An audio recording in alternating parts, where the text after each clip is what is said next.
Is being a Commis chef hard? This is a question that plays on many aspiring chefs' minds. We have all seen the images of a screaming and shouting chef, and new chefs want to know if they are likely to find themselves on the receiving end of a verbal lashing. Commis chef opens in a new tab. Is the position which all new chefs will have to start out at. It is effectively the lowest ranked chef position within a kitchen. Being the lowest rank in any environment can be challenging, especially in the world of professional catering. In my experience, being a Commis chef is hard. You have so much to learn in such a short amount of time, and the culture shock of working full-time in a kitchen can be a little overwhelming. That being said, I also found plenty of highs to balance out the lows. Some newcomers are fearful that in this position they will be expected to do lots of unglamorous work and deal with verbal abuse on a daily basis. Is this a fair concern to have? This article is based on my experience as a Commis chef within a large hotel kitchen. By sharing a few of my ups and downs, I hope that it will help newcomers decide if being a chef is hard work. I worked as a Commis chef for several years whilst completing my cookery NVQ qualification opens in a new tab. Alongside working full-time, I feel like pretending it is super easy would be pointless. Anyone entering a kitchen needs to be prepared to work hard and deal with the less glamorous side opens in a new tab of catering. However, in reality it really isn't bad, and anyone with the right attitude to work will excel. How long did I have to work as a Commis chef? The answer really is dependent upon where you work and the standard of cuisine being produced. I worked as a Commis chef in a 2 rosette opens in a new tab hotel and was in this position for about 2 years. I did have some catering experience coming from a chain pub environment, but all my skills in terms of cooking from scratch had to be learnt in the new Commis chef role. 2 years is a good indication of the time frame we can expect to spend as a Commis chef before progressing up the career ladder. In this amount of time we can work our way around the various kitchen sections, learning all the basic skills we require. This time frame also allows us to complete an NVQ in professional cookery, which is important as we progress our career. After 2 years, once qualified, I was promoted to the position of chef de partie opens in a new tab. Fortunately for me, as the kitchen had a relatively high number of staff and the associated high turnover, a position became available relatively quickly. This isn't always the case, particularly in smaller kitchens. If the needs of the kitchen are that you stay at Commis opens in a new tab level, or a chef de partie position simply isn't available, then it can mean having to change work location in order to get promoted. Some chefs choose to stay at Commis level for many years whilst they keep working in higher and higher standard kitchens to gain as much experience as possible. For example, after a couple of years, a 1 Michelin star Commis chef may move to a 2 Michelin star opens in a new tab Commis position. Still a Commis chef, but a definite career progression. Are Commis chef jobs difficult? The type of tasks vary on the size of the kitchen, but I will give an overview of how my 2 years were broken down to give readers an idea of what the role is like on a daily basis.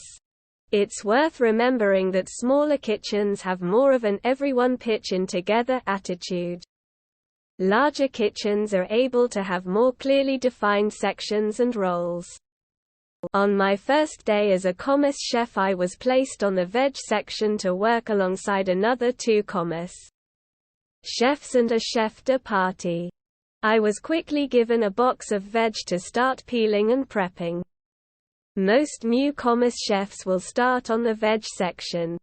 I spent about 6 months on this section working hard, if I say so myself, and learning the basics. Each day I would go into work where my chef de partie would be waiting. He would give me my tasks for that day. The chef de partie runs the section and hands out the tasks. A typical day would see me prepping potatoes, peeling and preparing vegetables and learning the absolute basics, such as how to make a risotto base, or how to make a lasagna for the kids' menu. 7 stages of a chef's typical day opens in a new tab. When readers think of the veg section, it's important to remember that they are responsible for many elements of the dish. The veg section opens in a new tab. I worked on produced the accompanying elements of the dishes, such as roast potatoes, parsnip puree and that kind of thing. We were also tasked with dealing with any kids' menu orders that came in, alongside any sandwich or bar food orders. Sandwiches, kids' meals and bar food are all the simple sort of dishes that are great for new chefs to learn on, and dishes that the more established chefs are happy not to get distracted with. It can be hard to be a Commis chef when you are busily working away on something you enjoy, perhaps making dauphinoise potatoes for the first time, and you get pulled away to make a sandwich or child's pizza. However frustrating it can be at the time, my advice is to try and remember that this is temporary and we have all been there. Every chef would like to begin their careers on the meat section cooking fillet steaks and being a vital member of the team. The reality is that these are high-level positions opens in a new tab that take time to reach. We have to put the work in at ground level. Is training to be a Commis chef hard? Whilst training to be a chef, I found the hardest part was the pace of learning required. A lot of information is thrown at you in a very short space of time. You are expected to retain this information and produce dishes to a high standard almost instantly. I always found paying close attention to the directions being given helped massively with this, as well as jotting down new dishes into a recipe book. No matter how easy the dish, it is never too early to start making notes around how to make things. In terms of the actual learning to cook, I always found it enjoyable opens in a new tab. So although it is a challenge, I'm not sure I would use the word difficult to describe it. However, learning to cook during service time is absolutely difficult. Getting accustomed to remembering what orders you have on, dealing with timings and communicating with other sections are all skills that take an enormous amount of work. The service times will absolutely be challenging to beginner chefs. They are challenging enough at times to the most experienced chefs.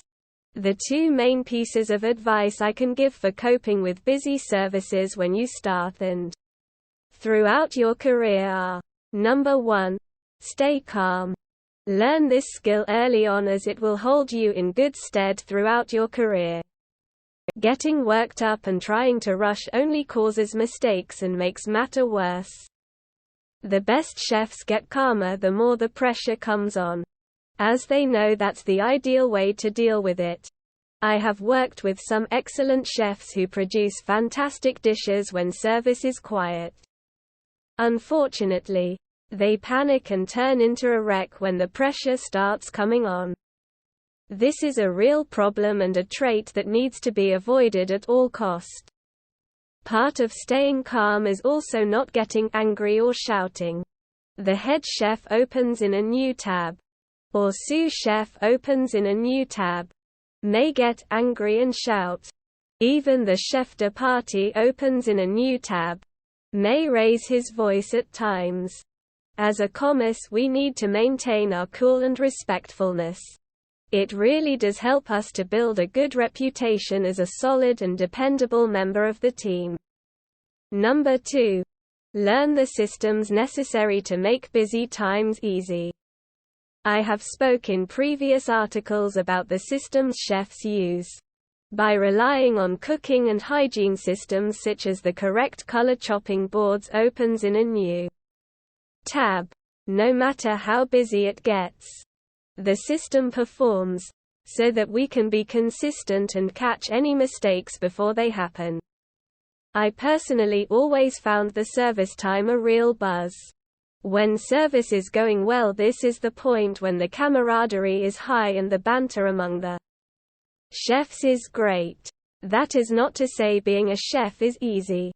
As a Commis chef, I had many times I would come home from work really despondent and fed up because I had a bad service. Over time I learnt that this is all part of the learning process. I began to realize that good and bad services are all part of the job. The trick is to learn and progress so that we have more good services than bad ones. As Commis chefs, we are likely to find the job hard and have more nights where we struggle than nights we feel good. This is perfectly normal and all part of learning. Digging in and soldiering through it really helps build confidence. Remember that even the greatest chefs have been through this. When service is going badly, the shouting can start opens in a new tab. I feel some potential new chefs have this idea that kitchens are full of angry swearing and shouting chefs. But is that a fair representation?